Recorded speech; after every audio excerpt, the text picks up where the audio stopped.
Subscribe my YouTube channel status Sonu का।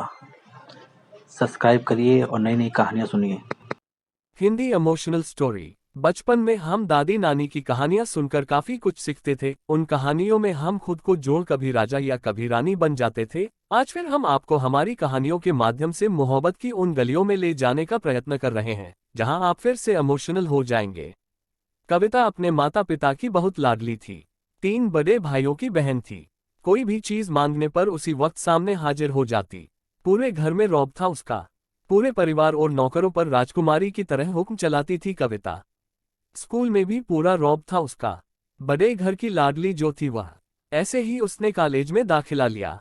उसके ठाट बाट, बड़ी गाड़ी में आना जाना, हर दिन नया फैशन देखकर हर कोई उससे दोस्ती करना चाहता था। थोड़े ही दिनों में उसके बहुत से दोस्त बन गए। पूरे कॉलेज में उसकी अपनी ही एक पहचान थी। इन दिनों उसके घर एक रिश्ता आया। खानदानी लोग थे और पापा की पुरानी जान पहचान थी उनके साथ।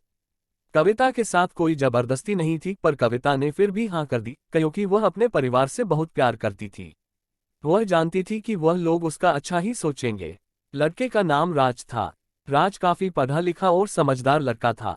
ससुराल वाले भी बहुत अच्छे थे। ससुराल में कविता की जगह वैसी ही थी जैसी कि मायके में। कोई भी कार्य कविता की सलाह के बिना नहीं होता था। सबकी लाडली बहू बन गई थी वह। फिर उसके घर एक बेटे का जन्म हुआ। राहुल कविता को जान से प्यारा था। पोता पाकर ससुराल वाले तो फूले नहीं समाते थे। कविता कभी कभी सोचती कि उसकी किस्मत कितनी अच्छी है। उसका हर अपना उसे कितना प्यार करता है। चाहे जीवन में कैसा भी समय आए, मेरे अपने हमेशा मेरे साथ है। मैं कभी अकेली नहीं हो सकती। कितनी खुशकिस्मत हूं मैं। पर शायद कविता की खुशियों को उसकी अपनी ही नजर लग गई थी। एक दिन वह मायके जाने की जिद कर बैठी। राज को बहुत काम था, लेकिन वह फिर भी उसे ले गया।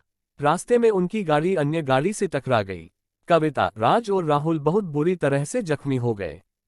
काफी दिनों के इलाज के बाद राज और राहुल तो ठीक हो गए, लेकिन कविता पूरी तरह ठीक ना हो सकी। सर पर चोट लगने के कारण वह अपनी आंखों की रोशनी खो बैठी। अब कविता की किस्मत जैसे उल्टे पांव चलने लगी।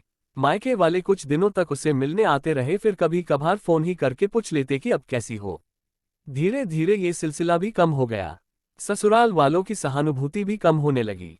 घर में किसी को पास बैठने के लिए कहती तो जवाब मिलता, बहुत काम है, अब तुम भी हाथ नहीं बंटा सकती। राज भी चिचिड़ा हो गया था। बस राहुल ही था उसके साथ, जिसके साथ हंसते खेलते उसका वक्त गुजरता। एक दिन कविता के हाथ से कुछ सामान गिर गया, जिसकी वजह से राहुल को हल्की सी चोट लग गई। कविता के सास ससुर ने राहुल को उससे अलग कर दिया कि कहीं उसके न देखने की वजह से बच्चे का कोई नुकसान ना हो जाए। कविता अंदर से टूट चुकी थी। एक दिन उसने सबके सामने मायके जाने की इच्छा रखी तो राज उसे तुरंत मायके छोड़ आया, जैसे कि वह भी यही चाहता था। लेकिन राहुल को उसके साथ नहीं भेजा गया। कविता कभी राहुल से दूर नहीं रही थी, पर अपनी कमी के कारण उसने ज्यादा बहस नहीं की। कविता को लगा कि वह 3-4 दिन वहां रहेगी तो थोड़ा हवा पानी बदल जाएगा, क्योंकि वह कितने दिनों से कहीं भी बाहर नहीं गई थी। घर वाले भी इतने दिनों बाद उसे देखकर कितने खुश होंगे। कविता के घर पहुंचने पर सब लोग बहुत खुश हुए। खाने में सब कुछ कविता की पसंद का ही बना था। उसने अपने मम्मी पापा और भाई भाभीियों से दिल खोलकर बातें की। उनके छोटे छोटे बच्चे भी बुआ के साथ घुल मिल गए थे। रात को सोने के वक्त जब वह कपड़े बदलने लगी तो उसे पता चला कि उसका बैग तो बहुत भरा हुआ था। वह सब समझ गई। वह बहुत उदास हो गई। कुछ दिनों तक तो सब ठीक रहा, फिर जैसे सब बदलने लगा। सबका व्यवहार बदल रहा था। वह लोग जैसे थक चुके थे उससे। सब लोग घूमा फिरा कर पूछने लगे कि राज कब आ रहा है उसे ले जाने।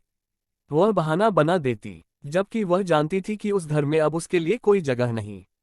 कविता से चलते वक्त कुछ ना कुछ नुकसान हो जाता। थोड़ी बहुत टोकाटाकी उसे सुनाई देती। वह टाल देती।